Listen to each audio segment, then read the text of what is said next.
Change anything in your game plan? Watching his excitement or his nervous energy? Not really, but obviously both fighters will go away and maybe train another 1% harder.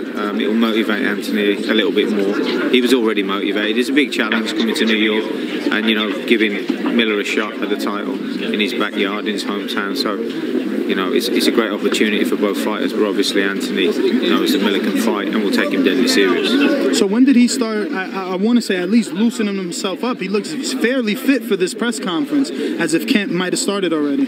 Yeah, he ticks over anyway. All fighters tick over in between camps and stuff. So, you know, he watches his diet, he ticks over a little bit, does a bit of jogging, does a bit of strength and a bit of boxing. So he's in good shape. So he'll come into the camp in good shape already, so he can work on technical stuff. A lot of accusations by both parties. Obviously, AJ saying Big Baby Miller is a PD user, and Big Baby insinuating that AJ gained 20 pounds in a year. What drug testing is going to be in place for this? Well, they'll have all of the drug testing. It's the same. VADA? Yeah, everybody will be involved. But look, here's the reality. VADA as well? Well, everyone. That's important. Everyone will be involved. But here's the reality of it. AJ's never. He's clean every time. He gets tested regularly, a couple of times a week. There's just no issue. The issue for me is the fight and preparing Anthony as best as we can. Him preparing right, taking it serious, and boxing on the night and giving a good performance and defending his title. That's what it's all about. All the rest of it is just you know, stuff said in the heat of the moment and a little bit of hype and whatever. My job's to coach him and to get him as ready as I can for his next fight. And, you know, it's been going on for him for a while. He's been having a great career, successful. But each fight has a big challenge. This is a new challenge in New York, ready as a fight for his next fight. And, you know, it's been going on serious. He's been having a great career, successful. But each fight has a big challenge. This is a new challenge in New York, ready as a fight for his next fight. In Brooklyn, and is that the whole 8 weeks, or is it just warming up? You know when people talk, sometimes we'll see. We'll have a chat about it. But would you, as the head trainer, would you prefer it to be all 8 weeks here in the U.S.? Or No. He'll come for a few weeks before the fight. It depends how many weeks, but we'll agree. But he'll come for a few weeks before the fight. It won't be a couple of weeks. It'll be longer. But, you know, he'll take it serious and he'll train properly. But he'll come to the States in good shape already when he does his last few weeks. Who do you get for sparring for a fight like this with this man weighing 317 pounds? Yeah, there's a few heavyweights out there. Listen, you can't replicate the opponent. You never can. Well, we'll get as close to it and we'll work on certain strategies. But you can never get the same person that you're fighting to spar. It never works out like that. But we'll get as close to it as we can. There's a variety of boxers that we can work with. But, you know, listen, Anthony will take it deadly serious. It's a big challenge from his first fight in the USA. So, it's really exciting for him as well. That's the thing that people don't see. He seems like he wants to impress. He just said on camera that he's looking for a 4th round knockout. Does that change anything for you, or are you just training as normal? We do the usual. We take it one round at a time and work the fight from there, because, you know, it could be a 12-round fight, it could be a 6-round fight, but obviously Miller's going to come, he's going to go to camp, he's going to come serious and hard. He's a good fighter, and Anthony knows that, so we'll take it serious. I'll ask you the same thing I asked him. Do you feel at least frustrated for your fighter that in 22 fights he's accomplished all that he's accomplished? I really can't think of another person in any other division that's done what he's done in that short amount of time and still receive criticism. Exactly, but, you know, you take it as it comes. You take the rough with the smooth. There's been a lot of smooth. He's achieved massive things in his life and career, financially and professionally, so everything's gone great. He's just going to build on that now, but you're dead right. He's achieved massive things in a short space of time. He should be commended, but he ain't too fussed. He'll be commended at the end of his career, and I'm sure he'll be roundly commended. What's your thoughts on Lennox Lewis and his opinion of Anthony Joshua and how he's navigating his career and how he should offer a higher percentage and make these fights happen? It's the same in any era. Making fights happen, they eventually happen. It's just doing them at the right time when both fighters are in their prime. But Anthony will fight Deontay Wilder, and he'll fight all the rest of the fight. Tyson Fury, you know, the two big ones are Tyson Fury and obviously Deontay Wilder. All three of them should box each other. That's what heavyweight boxing is all about. Obviously Miller's looking to get in on the act, so Josh has got to be prepared on June the 1st. But, you know, right now the three huge names, obviously Tyson Fury, Deontay Wilder, and obviously Anthony. Miller, you know, fringe, he'll look to prove himself June the 1st. But certainly all three of those big names should fight each other during their career while they're at their peak, because that's what the sport needs and the sport's all about. Out of those three names, which one do you see more difficult? Is it Fury due to the brand new ESPN signing? I don't really know. I don't. I mean, Really difficult in making. I don't really take too much notice of the broadcasting deals and the difficulties of not doing it. Ultimately, you know, if both sides agree at some point, then you'll make a fight, and I think that'll happen soon. It'll get close to that, and I think eventually you'll see all of those people fighting each other. The pressure will be too much. They have to box each other. Now, I don't want to misquote you, but I know AJ said that. I just don't know if you have also been on record saying that. I believe you have that. You rather at one point you rather the Deontay Wilder and AJ fight in 2020.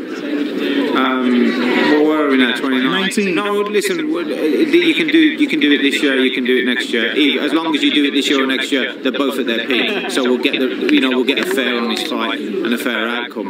And while Tyson's at his peak, Deontay Wilder, Anthony Joshua, all these great fighters should fight each other. As the trainer, do you see any risk in coming to the U.S.? Would you prefer your fighter to stay in the safe haven? Every fight at world heavyweight title level is a risk. There's a risk in everything you do, and there's a risk at this level. Every fight you can't. You look at great fighters in the past have been beaten by people they weren't expecting to beat. Anthony's aware of that. He's a boxing historian. He understands the sport and its complexities and how difficult it is. He hopped off the stage. I mean, was that like on the agenda today? I'm gonna taunt this dude so much that I'm gonna get him upset. No, I'm just being real. I'm being the person that the streets taught me how to be. You got to go get what you want to get. You know what I mean? And we have two different mentalities, man. And I know a lot of guys in England that came to America and they had a rough couple coming. So when I say we had it different in England, it's just saying that his mentality is different. I know a lot of British people that got it hard over there right now. But his mentality is just different. Like, from the stupid things he do, from his bodyguards squirting water on kids and all kind of dumb stuff. It's just different. There's a certain kind of respect you got to have. But when it comes to that contract being signed, it's dog eat dog, and I'm not respecting nothing about it. So why don't you give him any respect in terms of his accolades? You keep saying he hasn't done anything. What makes you feel that? Like, why do you want to diminish whatever he's done? You from New York. You from Brooklyn. Right. You got in a position by being nice and humble everybody? No. He kissed a little booty. He kissed a little bit. Yeah, it's not wrong with being nice to certain people. But when it's a dog eat dog, especially in New York, it's a food chain. You got to go after what you want. And that's plain and simple. And especially in boxing. And boxing is not a humble sport. I don't know why Eddie Hearn and them trying to fool the media. The amount of contracts I've gone through in my career in the last 10 years is absurd. The contracts I've seen in the UFC and some of my guys have got from Don King is absurd. There's no way about being humble in this sport. It's dirty, it's grimy, it will leave you brain damage and no money. So the minute you start to get humble or start being civilized, like Mike Tyson said, get out of the sport. Right. No, you see, we know what Aka's saying, because we're no strangers to the grind. But what he's saying is that, yes, the game is dirty, but you're a fighter, so you figure you respect the fighter a little bit. I mean, I respect him. That's why I train hard. That's my respect to you. Right. My respect is training hard and doing my job in the gym and giving you an ass whooping. That's my respect to you. Right. You know, as a warrior, the most thing a warrior wants is to have a glorious death on the battlefield. And that's the kind of mentality I have. I don't want him to come in there sucker. I want him to come in and give me his best he got, because I'm coming to give me the best. That's the kind of respect I got. I know it's early, but after this fight, win, lose, or draw, I got you. But are you the type of after the fight, after you win, are you the type of guy that leave all that behind and shake the man's hand? Fuck no. I ain't shaking shit right away because you got a rematch clause. So after I whoop his ass the second time, then maybe I take him out for fish and chips. But until then, it's too far to think ahead of that, bro. It's too much work to be done. There's no time to slow down because I beat him and I got to slow down and be nice. No, that's being fake. Oh, he got the fight. He won the fight. Now he gonna be mellowed out and wear a suit. Does anything concern you about AJ? If you can name one thing. He gets facials. $700 facials. Like, damn. I get facials too. They're not $700, but they're like $50. Yeah, $50, $60. Yeah, I don't get facials because I'm from Brooklyn. Nah, I don't know about y'all. You from Park Slope though. Exactly. Yo, you diss Park Slope too. I was about to jump on stage. Yo, 90% of people be from Park Slope no more. So I'm just saying. I'm just like, yeah, we from Brooklyn. But like, nah, man, I'm just saying, like, I don't care about all that pretty stuff, man. Boxing is pretty. Ain't nothing wrong with doing nice things for yourself and people around you, but he's so into himself, and his team is so on that level where everybody's a piece of shit at the lower level. I mean, I'm just built different. Even when I make money, I'm gonna come knock on your door for a piece of bread. Yo, Yeah. Can I get some Kool-Aid? Nigga, the chip. I know, but I want to come to your crib and get Kool-Aid. I want to have a conversation with my man. And I'm always going to be like, because what it is, life is too short, man. And I've seen too many people die in front of me where it's like, they get a little leeway in life, they start acting different. Money, you know what I mean? Money's a number, like Bob Marley said. And if money take you to be happy, you'll never be happy. It's infinite. Right. And I never want to be that way, man. But you are earning a pretty penny on this fight. Yeah. I mean, for sure, man. But it's bigger than that, bro. You know what I mean? We had to play hardball because we're not going to be no suckers. And I said, I got promoters behind me that are taking the cut. So I got to make sure they're okay, too, and get them out of my head when my contract is up. So being a fighter is not only being smart, it's being understanding the playing field. This is where I'm at. And having a checkout point, too, because God forbid anything can happen. You know, not in this fight, I'm going to knock his ass out, but next fight, you know, but I could be driving a car and get in a car accident. And I had to put some money up. So it's about being smart and being realistic. This is the biggest fight in your career. Is training camp going to go somewhere else like fighters do, or are you staying in Brooklyn? No, I'm going to Florida, man. I'm out. This cold kicking my behind, boy. This year, you know, joke. You got to do training camp in New York a lot of times. I start off in Florida and then come to New York. But yeah, man, I'm going 3 months hard in Florida. I got everything done. 3 months? 3 months, man. How much you think you'll weigh after that?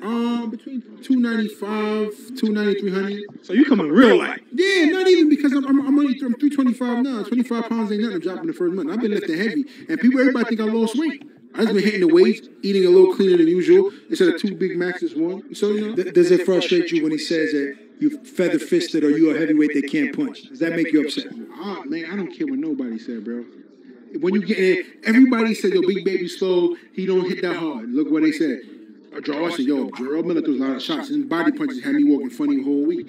Morris Watts said, damn, I got hit with everything. I was trying to move, but he was in my face. That's a tough fighter right there. Adam was like, damn, I didn't even see when he hit me with the uppercut. Like, it just came up. But I said, I got fast hands, but I pick my shots very well. I have a high percentage on connected shots. I can throw faster punches before what? Boxing's about setting your punches up. So like I said before, they can say whatever they want. Ain't nobody gonna be able to talk for him June 1st. Right. So this was the craziest heavyweight press conference we've seen in a long time.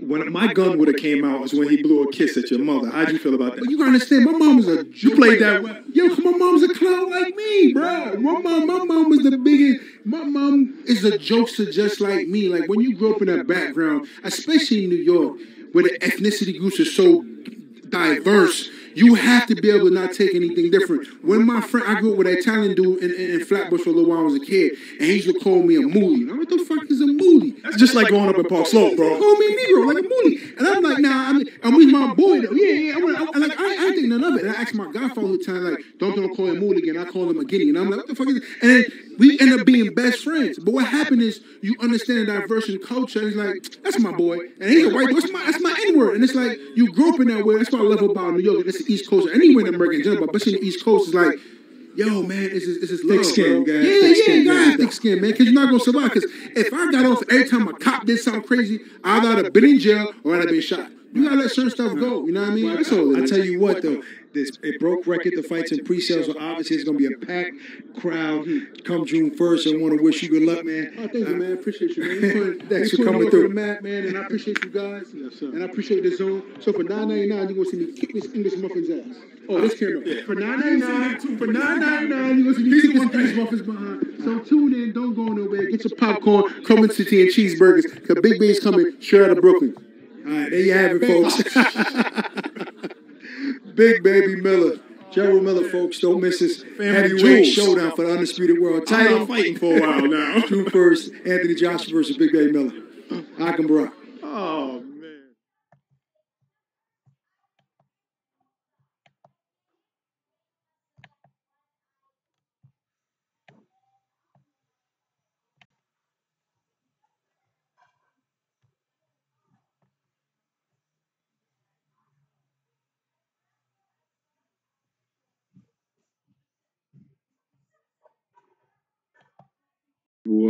US fan. I hear you, man.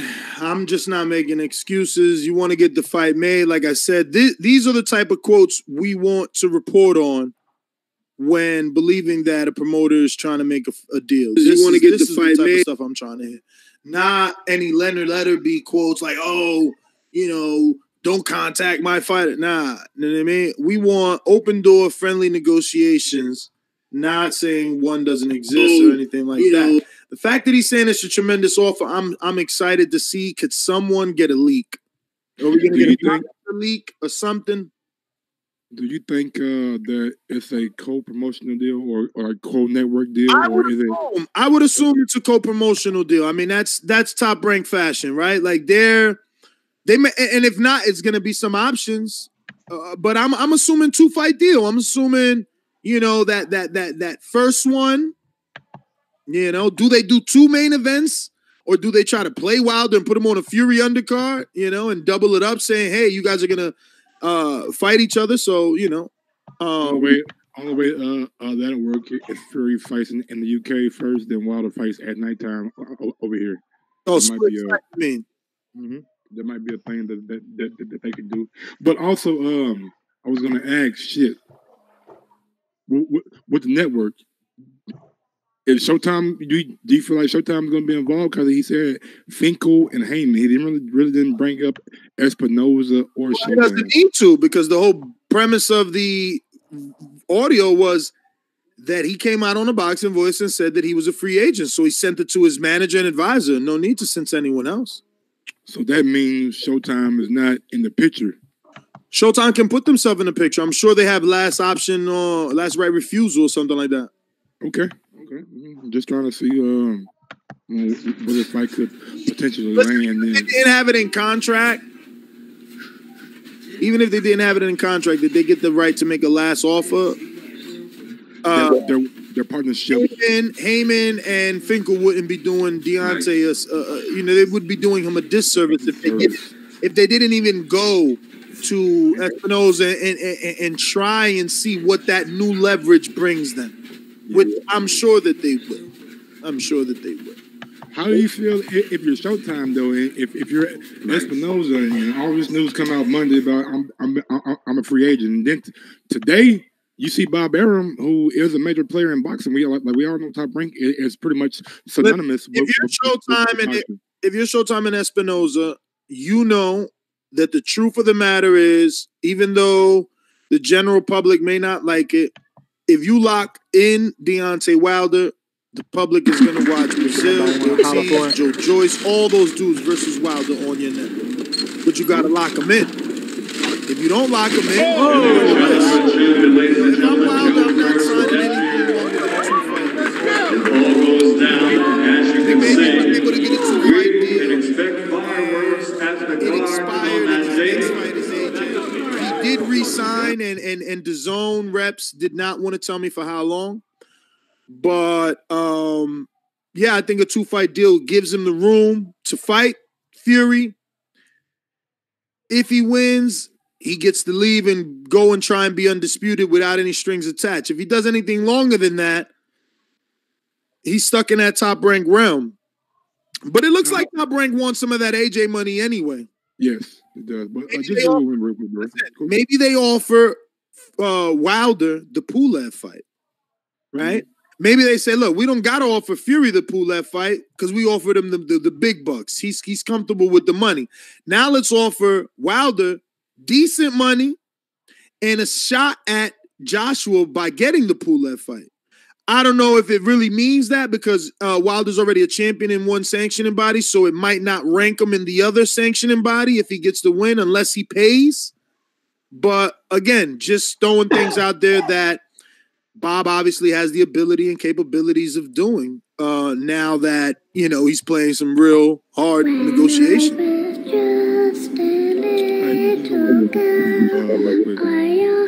Showtime had Big Baby. They had Joshua. They had Fury. They had Lil White on the fucking fight. Showtime is able to lose Wilder to another network. That's almost 5 heavyweights that they had at the time that's at the top of the heavyweight division. Like, what is the excuse that they're going to come up with to the reason why they lost all these guys? That's what I'm saying. Like, man, like, there's no way conceivable. A doctor is back on the job after surveillance footage appears to show him hitting a man in a hospital during a heated argument over patient care. if you have all Matthew these guys potentially Copland was on the acting as a network, you health could have did surrogate lot for a of good friend things when with he it. And to confronted team, just leave Sanchez. one by one, Copland says he was not a good concerned look. over medication Sanchez prescribed, but when Maybe he it's time Wilder questioned the realizes doctor, that. But Copland it's says like he said, man, Sanchez when you got guys angry. think I'm That's when doing the bad, argument I got come back and I heated and the shock fight you, so. began. He comes and he punches I don't me know. in the side of the head, and he puts his hands around my throat. The two were eventually separated. Sanchez took a leave of absence while Remember authorities to rate us investigated, but 5 Broward stars County on prosecutors iTunes. declined to press These charges, calls are brought to saying you by El Camino Electrical Services, experts in electric vehicle charging stations. For consultations and turnkey installation, visit us at elcaminoelectricalservices.com. If you're listening right now on YouTube, go ahead and smash that thumbs up button. It helps with the visibility of the show so we can get bigger and go more places and possibly do a live show over in the UK. Also, if you want to go one step further and support the Boxing Voice, head over to theboxingvoice.com/affiliate sponsors and click on that Amazon link. Bookmark that link, save that link, and do all your shopping through that link. It costs you absolutely nothing. But we do get a little kickback every time you use that link. So go shop, go buy stuff, and just think about us every time you're on Amazon. Also, head over to theboxingvoice.com and do some shopping, man. We got all kind of T-shirts, nice hoodies, and keychains, and all kind of good goodies over there. So if you want some TBV apparel and some gear, go check us out, man. Yeah, and if you want some TBV gear, you could go to theboxingvoice.com/store and get 15% off everything.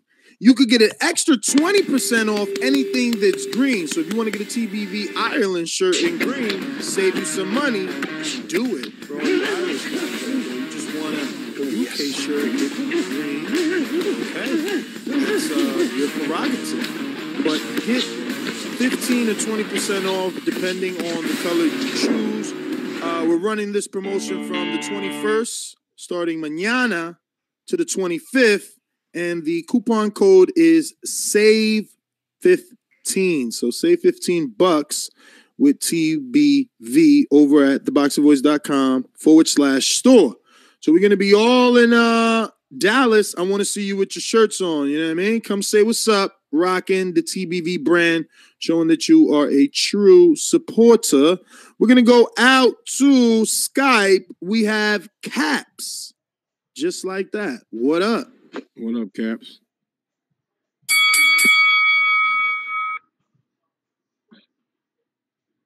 Yo, Caps. No cap, all cap. What we doing? Just Caps listening? with a Z on the end. What's up? What's up? You gotta unmute yourself, buddy. You're not unmuted. Oh, yeah. Yes. You know, first time caller. Yes, I'm just trying to work out this. Hold on. So since you're a first time caller, we're gonna play this first time caller intro and give your name and where you're calling from, big homie. Ladies and gentlemen, making his professional debut. All right, then this is Caps, yeah, from Birmingham, UK, representing. Birmingham in the building. UK, what's up, baby? Yeah, man, we're all good. We're all good round here. Couple of quick points. I've been listening to you boys for a couple of years now, and I must say, great show. Big up, man. I'm liking the consistency that you put in, so keep up that fire. Couple of quick points. Thank you, bro. Thanks, bro. Well, first thing I'll start off with is Miller yesterday. I reckon, from a personal point of view, watching that thing, Miller was outgunned, because let me tell you the why I say this. Part of the press conference where Miller was obviously going on and on and on, it was kept on talking over him and everything else. So if you remember, Joshua purposely got the audience or the media to ask Miller a question, and then he blatantly started chatting over him. And then Miller, you could see then, big baby by name, big baby by nature, because he didn't like it, did he? That's when he started getting all aggressive and stuff. So I reckon 1-0 to Joshua on that one. And being as the UK are now starting to take over the US market, which is always going to happen, really, because we have the biggest stars, and we're going to come over there and we're going to show you boys what we're doing. You with me, yeah? All right, man. We hear you, man. But what do you feel about Bob Arum trying to get Wilder on ESPN to fight Fury? Yeah. This is what I'm coming on to now, because this is a little bit of a conspiracy I've got going on. Imagine this scenario. So Joshua versus Wilder. The best way to settle, if you can't agree between networks and promoters and blah, blah, blah, all the politics that go on with it, it goes to purse bids. The winning bid wins. It's as simple as that. If Al Heyman's got all these billions, which I have no doubt he does, Bob Aaron's got ESPN, which is obviously a massive, massive network. So whoever puts up the most money gets the fight. But what I'm thinking is this: imagine if ESPN win the bid, and then Wilder refuses to fight. Will he get stripped? Why in the hell would Wilder refuse to fight? A high bid that he's get 60-40 and he's a free agent. What I wouldn't say he refused to fight, but imagine the conflict, because it doesn't look like on Wilder's side that they want to come off the Al Heyman network, and Al Heyman doesn't work very closely with Bob anyway. He just said he's a free agent, big dog. So you've been listening now. All right, then, cool. So that's fine then. So if he's going to fight there, so that's what I reckon is going to happen, because when it goes to first bids, you with me, yeah? I'm still going? Yeah, with me, man. Go ahead. All right. Yeah, so when you go to first bids, what's going to happen is going to be between a straight shootout between Al, Bob, and Eddie, and whoever wins it gets the fight. Now, peep out this scenario. What if it does go to first bid, and we've seen Bob Arum beat Eddie Hearn, I think, on 2 occasions now? How do you feel about Joshua not being in a position of power and maybe have to drop one of his belts? Well, we're going to have to get his thoughts next time he calls in. Just spoke to Bob. He needs another 10 minutes, and we'll get him. No problem. We got it. Thank you. Stick around as we're going to ask Bob some interesting questions.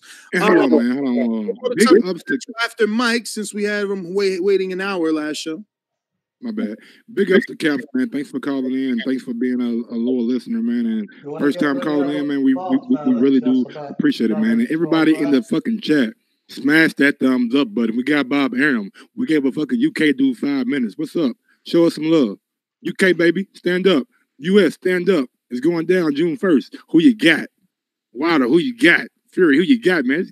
This is getting lovely, bro. The heavyweight division is just got me salivating at the mouth, bro. I'm just ready for these guys to get in the ring and let's just see who the best is. I know who the best. Ladies and gentlemen, I'd like to introduce to you a young fella, and he comes from the Magnolia.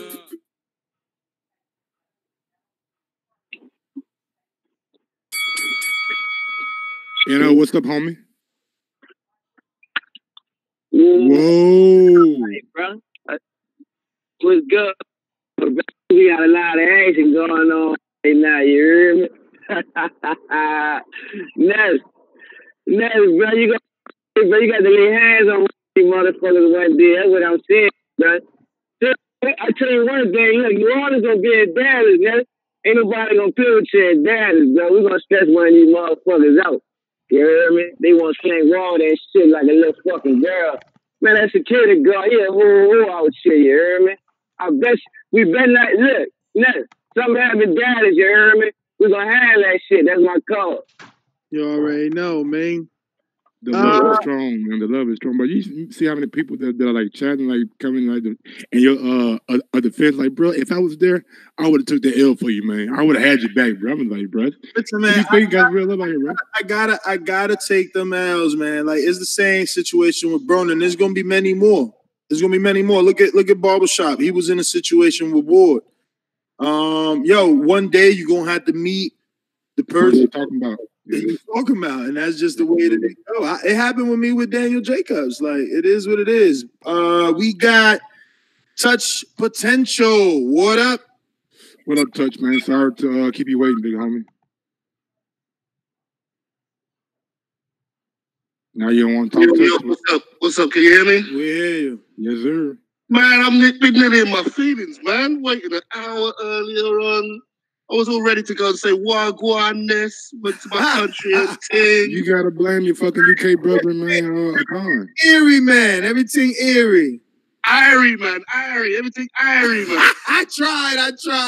You tried, man. You did try, man. Yeah, man. Just wanted to speak on my earlier.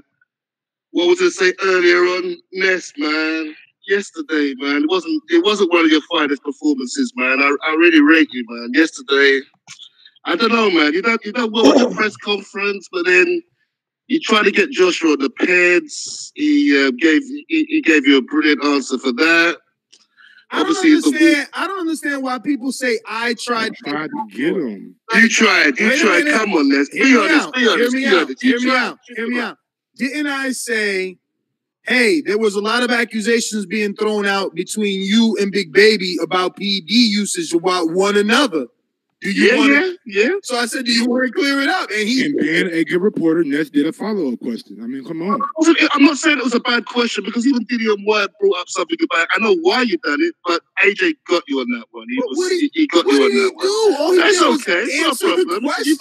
I mean, he answered the question good. And like, just because he gave us a good answer, it's not like, hey, I got you, because Ness wasn't coming at him with that angle. He was just definitely. Ness done the work, but Joshua was ready for him there, and you were Blue Blood and Hearn. Hearn just absolutely just had you guys in circles, man. I thought you was a little bit too aggressive with him, to be honest. I don't think you interview other people like you do aggressive because he says this, Mike. Anthony Joshua and Big Baby Miller will do more viewership than Deontay Wilder and Tyson Fury sold pay-per-views. And I said, so how are you going to prove it when they don't give out numbers? I ain't got to prove it. I ain't got to prove it. I mean, this is the type of shit y'all listen to and believe. No, it wasn't on that one. But I said it to you on the show before. I'm like, Wilder's your boy. Call him, man. And it's the same thing. I'm just saying, give me 5 minutes, brother. Give me 5 minutes, brother. We're doing a show. You don't give the same. No, you're not listening. We're doing a show today about Bob Arum saying he sent an offer to Shelly. No, he said, listen. He said, Bob Arum said, I sent an offer to Shelly. I sent an offer to Wilder, and I sent an offer to Al Heyman. Unlike anything Eddie has been saying for the last 2 years, he's never mentioned Al Heyman's name. Every other fighter that you see in the media, when a fighter calls him out, he says, call Al.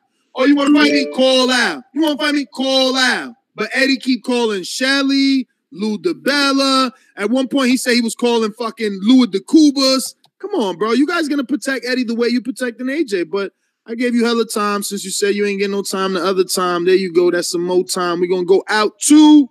I was gonna say, just like you said, bro. Like, money talks, but you gotta make people an offer that they have to pay attention to. Not just say it in the public, you know what I'm saying, but actually go behind the scenes. Because I'm pretty sure Eddie got the resources to get in touch with Wilder. I mean, come on now. Don't just sit up here and say you can't. They saying I'm being aggressive is because I'm pulling his skirt and exposing him. Listen to me. Why is the Zone actively looking for Gennady Golovkin? They out there talking about 45 million. Now, Eddie's the first one to come out and say that that's a lie, that offer is exaggerated. And my thing to him is, bro, if they coming at Gennady so desperately for Canelo, doesn't AJ need opponents? Isn't the Zone pressuring you? Like, I know they are, because I spoke to Adam Smith and I spoke to the dude from the Zone that I'm going to release the interview. I can't remember his name, but... They ain't even know me either. You'll see it in the beginning of the interview. You'll hear it and you remember it. It ain't my fucking job to remember it. And let's not be mistaken. Wilder and Joshua is the biggest fight in boxing, period. Bigger than Canelo, Triple G3. And I believe it's the biggest fight to be made. So why not make a big offer to Wilder? You're going to recoup it, right? Listen to this guy in the chat who will remain nameless. Oh, he emailed Wilder directly in Finkel, you silly fucks. Again, keyword Al Heyman. Not even that. You got a good working partnership with Lou DiBella. Getting Lou DiBella here, man. Lou go hit up Al or hit up Shelly. There's ways to get this damn thing done, man. Don't just say you can't do it or you can't reach out to him or he won't give you time. Go find the time. Go make the damn time. They're not picking up the phone, but he not calling the dude that he knows run shit. Get out of here. It is what it is, man. We going out to Brandon in Cincinnati. What's going on, Brandon? Natty, stand up. Brandon. Has 10 minutes gone by? You must be on mute. Yeah, give him about two or three minutes. One more minute is 10. So should we call directly on 10 or should we give him a couple extra minutes after? Give him a couple extra minutes, you know what I'm saying? He is an older gentleman. It might take him a little time to get where he's going. Brandon with the what's going on, man? Brandon outside, boy. Cold outside, ain't it, Brandon? Oh, you can't. I know, sir, man. Salute to y'all for the second show. I'm not liking this, man. I don't know why to sign multi-fight deal with ESPN. Because all that shit's gonna do is prolong the undisputed match. No, it won't. If I'm Wilder, I'm letting No, it you won't. know. I spoke to DAZN, and they are completely open to doing a. Oh no, you gone. They are completely open to doing a co broadcast. He said something again. I'm gonna put out my interview, but he said something like, they air it, something like that. But they gotta talk. Even Eddie said it, but the talks have to start. But yeah, and what I'm thinking is, who better to do that than with ESPN? You know, they got the Bucks. They got the Bucks to get that done, I think. Or to not only the Bucks, bro, they got the platform, man. They are the most viewed, I believe, sports platform in the world, bro. Like everybody goes to ESPN for the sports news, bro. Whether it's basketball, football, soccer, it's one of the most popular networks around, and they're owned by Disney, bro. So they got the money. And to my guy's point, bro, I don't think that it'll prolong the AJ fight. I think if they have a 2-fight deal with Wilder and Fury, like let's be honest and let's face it, the Wilder AJ not gonna happen in 2019. We heard it last year from Barry Hearn, and we just heard it yesterday from Monday from Deontay Wilder. So with that being said, make the next best fight possible, and that's Wilder Fury. Why not make it on ESPN so it can get the most eyes possible, man? It makes more sense to me anyway. And it's money on the table. You don't leave 80. If they gave Fury 80 million pounds, $100 million, bro, you know your value. You know your worth. You are the champion. You have more leverage than Fury has. Come on, man. What we gonna find out about all those rumors. Do some math on Google. What you mean some math on Google? Is that because I just don't see it, man. How the fuck they giving him more than the budget of fucking Showtime? but it's over like 5 or 6 years, and I know you was like hesitant to say it in the Eddie Hearn video, but Eddie Hearn kind of like alluded to it, like, yeah, I heard they gave him 80 million. But he also agreed with me that no one knows where it came from. Where's the source? That's true. And now 80 million pounds is $104 million, $104,692,000. That's a lot of money. So should I hit him up? Yeah, hit him up. Definitely hit him now. Well, yeah, look, I think the report came from BBC UK. Now, my guy M said that they really don't report on boxing that much, so he doesn't know how credible that source is. But that source came out, and people have actually been running with it, and we haven't heard anybody come out and debunk it yet. So hopefully, we can get some clarification from Bob on the whole thing, because, in my opinion, look, man, let's get down to the nitty gritty. When fighters make financial decisions, we as fans, we cannot get upset, we cannot get mad, and we cannot banish these fighters from doing what's in the best benefit of them. So $80 million, I mean, and it turns out that we actually might get Wilder on that platform too. So it's a good deal. Right. Mike, we have legendary promoter Bob Arum on the line. Bob, how are you? Good morning over there in the West Coast. We were just discussing, obviously, the signing that you did with Tyson Fury to Top Rank. Just talk to us a little bit about this major move. Well, we were meeting with MTK Global, the advisor and manager of Tyson Fury, and we expressed interest in bringing him to ESPN and promoting him. And within a short period of time, he signed a promotional agreement with us. So I'm really pumped on this, because not only is he a terrific heavyweight, as he's proven, but he is a real character, and he's a lot of fun and very entertaining, and will command a lot of eyeballs. Bob, what would you say is Tyson Fury's most entertaining fight? Well, I thought that with Lee Klitschko was an entertaining fight, and they won.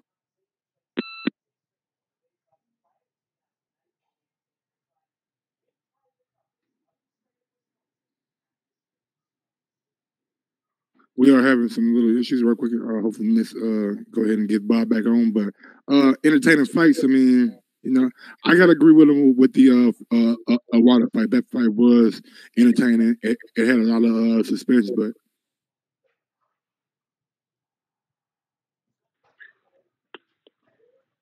what? You broke up just a bit. Broke up just a bit on the No, I'm entertainment. saying that his fight with Klitschko, his fight with Wilder were entertaining fights. But when I was talking about his personality and his entertainment value, I was talking about the way he is when he's not fighting, when he's at press conferences and so forth. The guy is hilarious. He got a great sense of humor, and people are attracted to him because he's so much fun.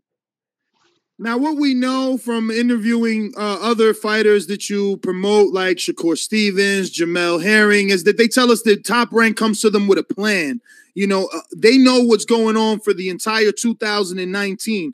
What do you foresee for Tyson Fury for the remainder of 2019? What would you like to see for him? Well, I'm not gonna reveal that publicly until we review it in detail with Tyson Fury. But obviously, the fight that we want to make is with Deontay Wilder because the first fight was so terrific. And we are sending out today, on behalf of Top Rank and ESPN, a tremendous offer to Deontay Wilder and copies to his manager, Shelley Finkel, and his advisor, Al Heyman. And hopefully they will be more than impressed with the proposal, and we can get the deal done. You sound very confident that they're going to be happy with the proposal. Well, if the end result that everybody is looking for is the most money for the fighter, because the manager gets a percentage and the advisor gets a percentage. So if they're looking for the most money for the fighter and put all the nonsense aside, the ESPN offer proposal, I am absolutely sure, will top everything else. Now, as a promoter, can you let us know, should that be the only thing that a promoter is looking out for his fighter? Like just the highest paycheck, or does television rights, endorsements, anything else come into play? Just so that you can educate us. Well, a promoter who has first of all, Heyman and Shelley Finkel are not promoters. They're managers and advisors. They have a fiduciary duty to see that their fighter is compensated the best way possible. I mean, that's their job. And any consideration that is based on other business that they do with a network or venue, that has to take a secondary position. Their job is to recommend to the fighter the best possible deal for the fighter, irrespective of whatever business they're doing with any other entity, which doesn't involve the fighter. Before I pass you to the greatest co-host in the world, I'll say that we know you done Thriller in Manila. Can we look to a day where the Tyson Fury Deontay Wilder fight is in another country, or is that a USA fight and it has to take place in the U.S. soil?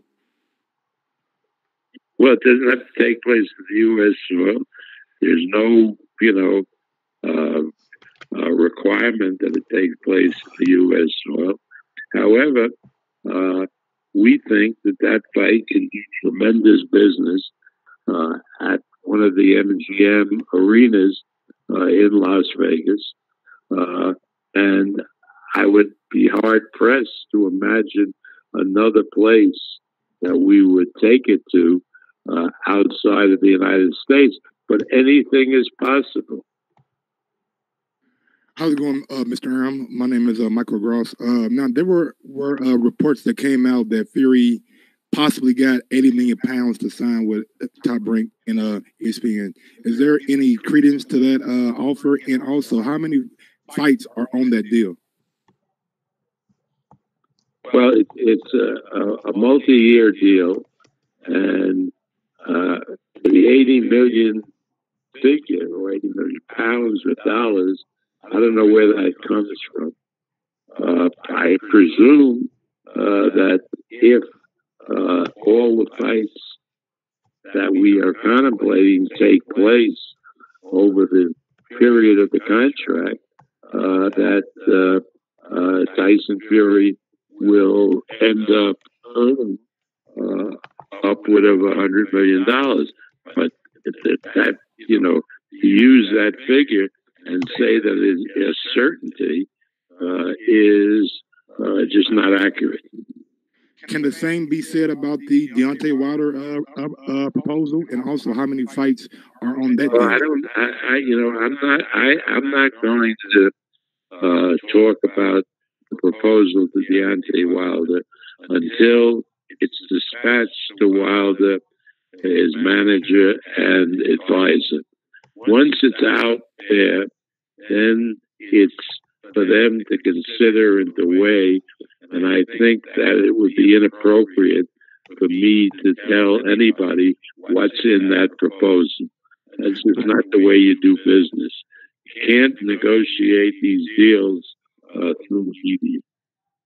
Before I pass you back to Ness, I want to ask you about the young and upcoming phenom, Teofimo Lopez. Can we expect a title fight from him this year? Well, certainly we would aim for a title fight for him this year, at worst, the beginning of next year, because it's no secret that he's coming on like a freight train. And the big fight that we would have for him and for our other fighter, Vasyl Lomachenko, would be a fight between Lomachenko and Lopez, and that's what we're working towards. And are you guys out here? A major attraction. What? Is Top Rank and ESPN out here actively seeking other heavyweights too, not just only Wilder and Fury? Absolutely. We're always, ESPN is really serious about the sport of boxing and making it a major league sport. And that is ESPN and ESPN Plus. And they're ready, and they have put big bucks into the project. And therefore, any prominent heavyweight will find a home on the ESPN platform, as well as any prominent fighter in other weight divisions. So you're darn right, we're looking for other heavyweights. Prior to signing Tyson Fury, as you know, we signed Kubrat Pulev, the Bulgarian fighter, who's #1 in the IBF, and will be fighting March 23rd in California. So, yeah, we're definitely in the heavyweight business. And we haven't been for a while, so I understand where your question is coming from. But ESPN wants to be in the heavyweight division, and it's really heating up now, and we want to be in it as well. Can you tell us what happened with Andy Ruiz Jr., who only had one loss, was a top-ranked heavyweight, and now is no longer with you? And it just seems like with Top Rank doing all this new heavyweight business, why did he leave right before all these announcements? Well, again, we told him that a lot of things were going to happen, major things. He wanted some purses that were really out of line, that we felt were out of line, based on where we stood in the heavyweight division. So he then paid us a sum of money to opt out of contract. We like Andy; he's a terrific guy. But at the time he did that, we weren't confident how strong we would become in the heavyweight division. So unfortunately, he opted out of the contract. And but I wish him the best of luck. He's a really terrific guy. Now, I believe you were quoted in the media saying that there was going to be a major heavyweight signing. Was that the Fury signing, or is there still another major heavyweight signing in loom? When was I quoted as saying that? I'll tell you. About a month ago? After we signed Fury? No, before signing Fury. Well, then maybe it was Fury. I really don't know. There's a lot of balls in the air. We were going after various heavyweights other than Fury at the time. Maybe I was referring to one of them. But we're in the heavyweight business now because ESPN feels that the time has come to popularize the heavyweight division in the United States. Does Top Rank have a option on Oscar Rivas? And if so, when can we expect him back in the ring? Well, we do have one, and he will be back in the ring sometime in June. He's a terrific fighter. We thought that he was a good opponent for Jennings, and he fought a terrific fight against Bryan and knocked Bryan out. He's a very strong fighter. He's a Colombian that fights out of Quebec in Canada, and we think he has a big future, and we're planning to bring him back sometime in June. In the past, you guys had a working partnership with Dave Higgins and Joseph Parker. Can we expect anything else from you guys, or is that not a route that you're trying to go down at the moment? No, we would be delighted to have Parker become part of what we're doing in the heavyweight division on ESPN and ESPN Plus.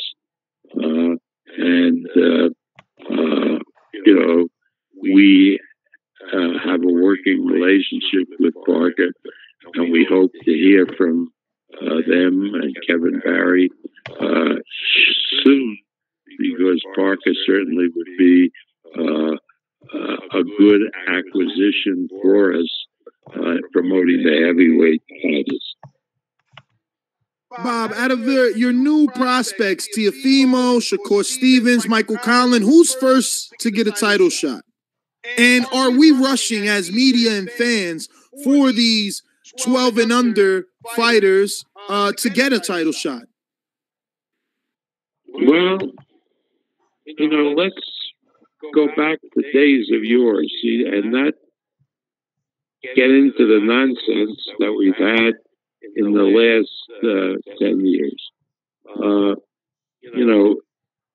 Like Sugar Ray Leonard, for example, won the Olympic medal in 1976, and 3 years later, or 2 years later, 2.5 years later, he beat Wilfred Benitez for the welterweight title, and then prior to his being a pro for 4 years, fought Roberto Duran in the biggest fight then of all time in Montreal. Fighters were moved along a lot quicker in those days than they are now. But I see no reason why Teofimo or Shakur Stevenson won't fight for a world title, certainly within the third year that they're a pro, because they are very, very good fighters, as we've all seen, and you don't have to baby them and bring them along. They have an instinct where they picked up on the nuances of being a professional fighter. And so, you know, you can put Teofimo and Stevenson in with anybody. What we're doing now is giving them tough opponents who are able to take them rounds, because obviously you don't want to put Stevenson or Teofimo in a title fight, and they're doing extraordinarily well, and then they run out of gas. So that's what you got to watch. Otherwise, you know, 6-round fight, 8-round fight, I'll put them in with anybody. But again, we have to make sure that they're prepared to go 12 rounds. I kind of want to change gears real quick, Bob. I wanted to know the thought process of making Crawford and Khan a pay-per-view, and how much would that pay-per-view price point be? Well, the price point will be $59.95. That is settled. I mean, that's done. Is that HD included, or will it be $69.95 for HD? It's going to be $59.95, and we're encouraging everybody not to charge extra for HD. Let everybody buy it for $59.95, and don't go through that they got to pay another $10 for HD. But again, you understand, legally under the antitrust laws, we can't prevent the greedy operators from charging whatever they want. We provide that they have to charge $59.95 as the base, but if an operator, despite that, wants to charge $100, we can't prevent them from doing that. I mean, that's otherwise it's price fixing. True. And what was the thought process by making Khan and Crawford a pay-per-view? And it was reported that the offer to Danny Garcia wasn't necessarily going to be pay-per-view. So why was there a discrepancy in that? Well, first of all, we made an offer to Danny Garcia, which was a substantial offer, and nobody got back to us. So how did they know it wasn't for pay-per-view? And they could have negotiated the offer, as is the usual case, but they didn't respond at all to what was a substantial offer. In other words, if they were interested in doing the fight, they would have said, we're interested in doing the fight, but, you know, you got to come up with the money, and maybe if it's on pay-per-view, give us an upside on the pay-per-view. But we were greeted with just dead silence. They never, ever responded. Now, Bob, you did say on this show the last time we interviewed that the offer for Danny wasn't for pay-per-view, but isn't that the difference in the fact that you're doing business with Wilder? You're sending an offer to his manager and his advisor, Al Heyman, which is Danny Garcia's gripe. He says, if you want to fight me, talk to Al. And in fact, you guys sent an offer to his trainer, father, manager, Angel Garcia. Well, he could have said that. He could have said that to us. They're not mind readers. We sent it, you're quite correct, we sent it to his father. And the father could have said, look, we want to negotiate the deal, and please send the offer to Al Heyman. That would have been, or we're going to send the offer to Al Heyman, and we designate him as the negotiator. That's fine. Don't play games. We're not mind readers. I'm just glad this new offer went out to Al so that, you know, it could actually be received by Team Wilder, because I believe that was always the issue with the other negotiations with other people. They would only deal with Shelley or with Lou, and not, you got to deal with Al, right? I mean, you've been in this business long enough. Do you? If you're an Al fighter, we would deal with anybody that was involved with Wilder. I mean, the idea that we wouldn't deal with somebody that the fighter wanted us to deal with is absolutely crazy. I mean, that's nuts. If you want to do business and the fighter said, you have to deal with you, for example, we would deal with you. Absolutely. Up to the fighter, up to the manager. Now, we know that Wilder is close to Al, is close to Shelley. So to cut through a lot of the crap, we made the offer to Wilder with copies to Al and Shelley.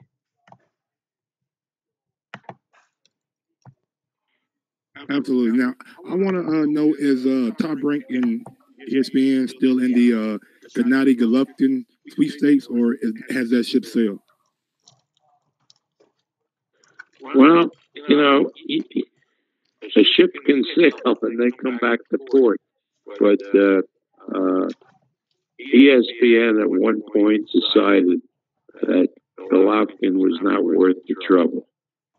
And there was a meeting held at the ESPN offices, and they determined that they didn't like Golovkin's attitude, and they cut off all negotiations.